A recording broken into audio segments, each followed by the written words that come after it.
from Operation Awesome. Today we're going to be bringing you a work vlog / tutorial thing for this BB-9E dress. This will of course also work somewhat as a tutorial for the BB-8 dress that I made myself last year.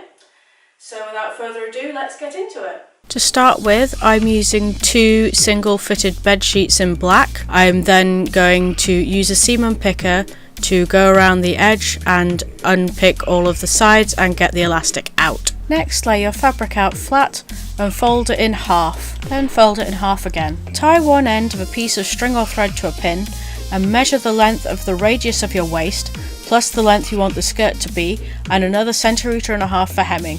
The formula for this is on the screen now. Fortunately in this case, this is the width of half the fabric.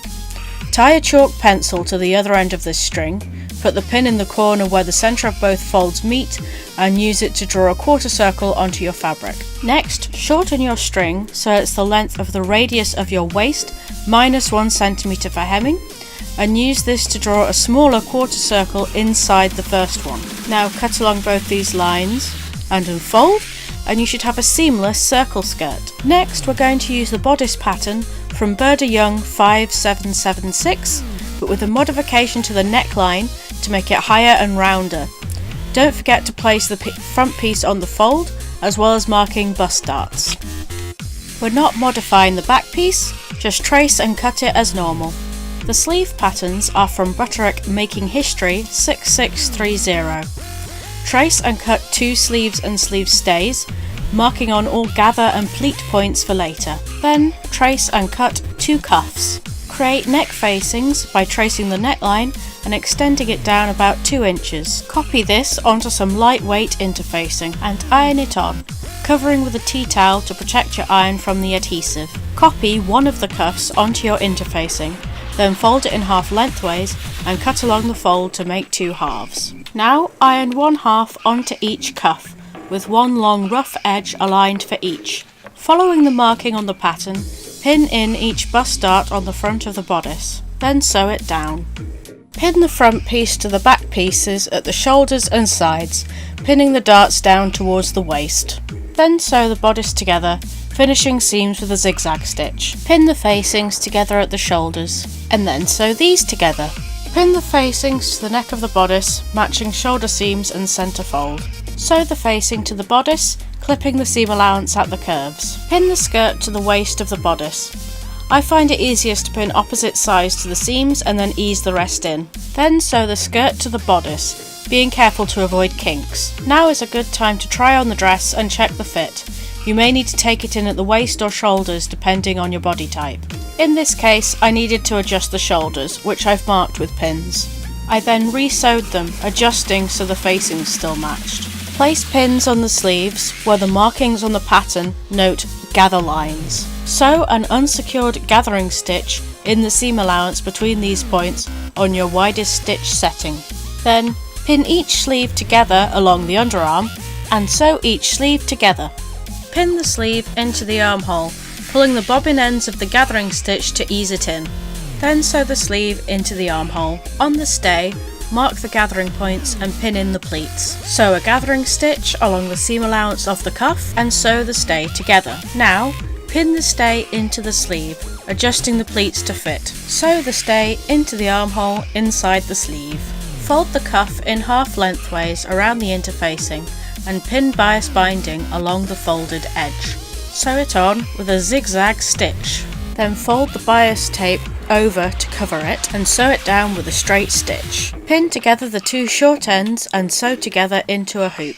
Pin this to the cuff of both the stay and the sleeve, pulling the gathering threads to ease. Sew the cuff to the sleeve and stay. This should give you a big puffed sleeve. Iron the facings to inside the collar and secure this down with a top stitch. Pin bias binding 2 inches around the neckline on the bodice, using the edge of the facing as a guide. Then sew the bias binding down on both sides, sewing the facing flat as well.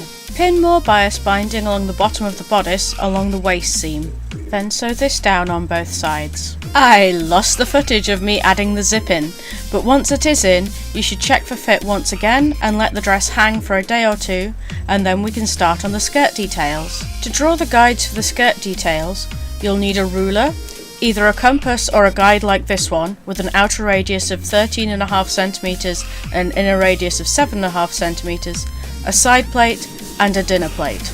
Lay your dress inside out so the wrong side of the circle skirt is flat face up on the floor, and draw around your dinner plate with chalk 6 times at roughly 1, 3, 5, 7, 9 and 11 o'clock, varying the height. Then draw 2 lines through the centre of each circle, splitting it into quarters, and use these as a guide to draw around the side plate in the centre of the circle, and then around the outside of the guide. Do this for every circle on the skirt, changing the angle of the quartering relative to the bodice. Using a contrasting thread, top stitch along the outer circle of each patch, pulling the thread through to the wrong side to tie it off rather than reversing on. Then use the same technique to sew a thin line along each of the half lines to make a cross in the centre of the circle. Sew 2 lines perpendicular to the half lines at 1 and 2 centimeters away from the ends, beginning and ending at the borders of the circle.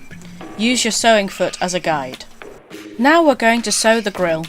Switch to a satin or buttonhole stitch and sew over one of the half lines, beginning and ending between the side plate circle and the guide circle. Try to keep the fabric as flat as you can. Then sew more lines parallel to this one, keeping within the side plate circle. Use your sewing foot as a guide to keep them evenly spaced. Then sew a line along the other half, also within the side plate circle. Do this for all 6 circles. I again lost the footage for this, but cut 6 circles the size of a side plate out of your contrasting fabric, then draw the 2 guide circles onto the centre, fold into quarters, and cut points from the centre to 1/2 centimeter away from the fold on the outer guideline. Cut the points off on the inner guideline and cut between them on the outer guideline. Iron each patch flat, then pin a contrasting circle onto each, using glass-headed or metal pins, not plastic. They should cover the ends of the grille, and each point should be diagonally between the lines of the grille. Tack each of the circles on, first outside, then inside, making sure to keep all the fabric flat. Then cover the rough edges with a satin stitch. If you want a more in-depth look at this method of applique, check out my tutorial on it. Now, on our original thread, we're going to top stitch a line across the bottom of each point to make a fake seam. Each of the circle details on ball droids is unique, so I've copied them off this Funko Pop bobblehead to use as a guide. Figure out which detail is going to go on which patch, then sew all of the straight lines using the same fake seam method we just used. 1, 2, 3, 4, 5, 6. Now, hand sew a small circle onto each of the points of the contrast circles to make a screw. For any circular details, you can draw a guide in chalk on the underside of the fabric, then hand sew it in as before. Cut strips of contrast fabric on the bias, wide enough to wrap around your elastic toggle. Pin them into a strip that is long enough to wrap around your entire hem. Sew them all together, making sure to sew down your seam allowance. Cut off the pointed ends and roll, then sew them down to make a mini rolled hem. Pin the strip to the hem, matching the sewn end with the centre back of the skirt.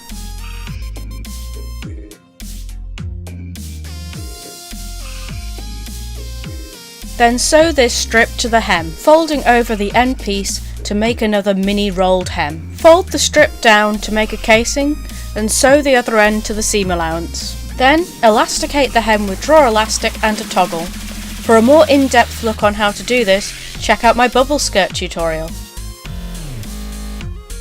Clear off any stray threads, and you're done!